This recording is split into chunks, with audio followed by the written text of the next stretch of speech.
एक national education policy पूरे देश में बनी है। अब ये सही ढंग से जम्मू कश्मीर में लागू हो, इसकी जिम्मेदारी आप सबके कंधों पर है और मुझे लगता है कि इसमें हमको पूरी शिद्दत के साथ जुट करके काम करने की आवश्यकता है। मैं जानता हूं कि पिछले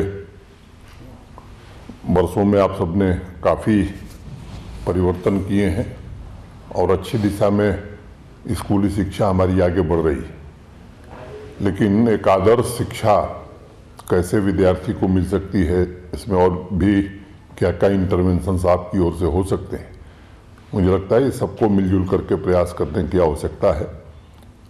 शुरू से ही जम्मू कश्मीर ज्ञान और विद्या के मामले में पूरे देश में जाना जाता रहा है। फिर से जम्मू कश्मीर वो गौरव प्राप्त करे, ये दायित्व तो आप सबके कंधों पर है और मैं आप सबसे अनुरोध करूंगा कि इस दायित्व को हम खुद समझें और बेहतर वातावरण कायम करने की कोशिश करें। बीच में जो हस्तक्षेप आप सबने किया है, तलाश ऐप के माध्यम से जो बच्चे स्कूल छोड़ गए थे उनको वापस लाना, ढेर सारे परिवर्तनों से मैं वाकिफ़ हूँ। अच्छा प्रयास हुआ है और मैं कह सकता हूँ कि इसे और आगे बढ़ाने की ज़रूरत है। करिकुलम को लेकर के आप सबको मैं ज़रूर सजेस्ट करना चाहूँगा कि अब करिकुलम हमें एक तो सामान्य रूप से मुझे लगता है कि सीबीएसई में जो पैटर्न है 80% हम वही फॉलो कर रहे हैं, 20% जो है वो स्थानीय लोकल कंटेंट है। तो जिन लोगों ने जम्मू कश्मीर को आगे बढ़ाने में अपना योगदान दिया है, डिफरेंट फील्ड्स के लोग हैं, मुझे लगता है कि उनके बारे में जम्मू कश्मीर की नौजवान पीढ़ी जाने, ये हम सबका दायित्व है। मातृभाषा में शिक्षा, ये प्राइमरी स्कूल में विशेष रूप से आगे आने वाले दिनों में हमको देखना होगा कि डोगरी भी पढ़ाई जाए, कश्मीरी भी पढ़ाई जाए, पंजाबी भी पढ़ाई जाए। इन भाषाओं को कैसे हम समृद्ध कर सकते हैं, चाहे वो यहाँ की स्थानीय और भी भाषाएं हैं, गोजरी है, तो इन भाषाओं को कैसे हम पूरा इनका विस्तार व्यापक रूप से कर सकते हैं, इसमें एक नए सिरे से प्रयास की आवश्यकता है और एनईपी पूरी तरह से लागू करना ये हम सबका दायित्व है।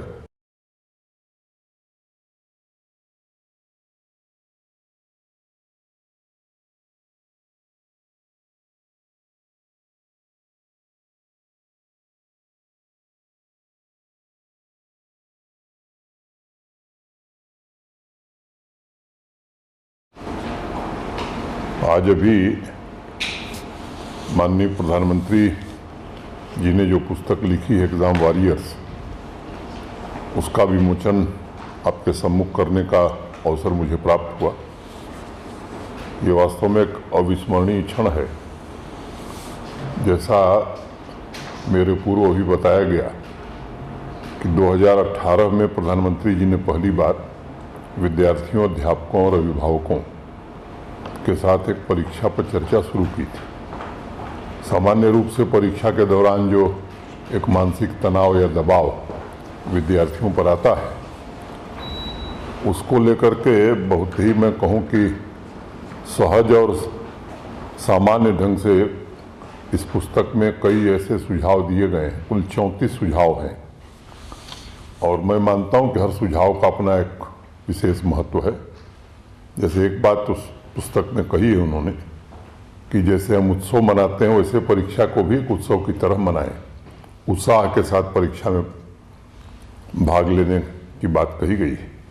दूसरा, परीक्षा में अंक पाने से ही सब कुछ जीवन में प्राप्त हो जाएगा ऐसा नहीं है। वो अभी रोज जो काम हम करते हैं उसका एक हिस्सा है और मुझे लगता है कि एक संशोधन इस पुस्तक में नेशनल एजुकेशन पॉलिसी के आने के बाद फिर 2021 में हुआ है और मुझे लगता है कि ये बहुत ही उपयोगी पुस्तक है हम सबको और विशेष रूप से शिक्षा से जुड़े हुए सभी लोगों को, चाहे वो शिक्षक हों, अभिभावक हों और बच्चे हों, उनको इस पुस्तक को जरूर पढ़नी चाहिए। ये मेरा आप सबसे आग्रह होगा और मुझे लगता है कि विद्यार्थियों को निश्चित रूप से एक मार्ग निर्देशिका के रूप में ये पुस्तक भविष्य में काम करेगी। आप सबसे मैं पुस्तक के अलावा एक बात कहना चाहता हूँ कि ये सौभाग्य इस पीढ़ी को मिला है कि लंबे समय से जिसकी जरूरत देश महसूस कर रहा था,